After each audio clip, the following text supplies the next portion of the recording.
নারায়ণগঞ্জে সবাইকে স্বাগত জানাচ্ছি। আমরা আজকে এমন একটা জায়গার মধ্যে আসছি যেখানে স্ট্রিট ফুড খুবই জনপ্রিয় এবং স্থানটি হচ্ছে গিয়ে নবীগঞ্জ ফেরিঘাট এবং ফেরিঘাটের পাশে, এবং এখানে প্রতিনিয়তই মানুষ আসে স্ট্রিট ফুড খেতে এবং এটা এতই জনপ্রিয় যে মানুষ একটু দীর্ঘ সময় অপেক্ষা করেও খাচ্ছে শুধুমাত্র তাদের পছন্দের খাবারটা খাওয়ার জন্য। আর হাইজিনিকের বিষয়টা যেটা যারা জানতে চাচ্ছেন সেটা হচ্ছে গিয়ে এখানে আমারটা দেন, একটা বট দিবেন।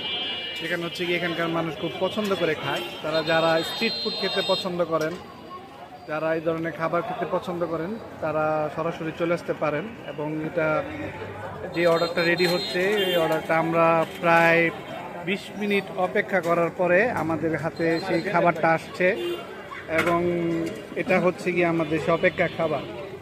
ভাই আপনার কাছে কেমন লাগে খাবারগুলা? আপনি কতদিন যাবত খাইতেছেন? প্রায় আপনার 10 বছর। 10 বছর। খাবার নিয়ে তো কোনো সমস্যা হয় না? সমস্যা না, আমাদের নিজস্ব লোক এলাকার কথা বোঝেন। হ্যাঁ, পাশে আমার বাড়ি। আচ্ছা।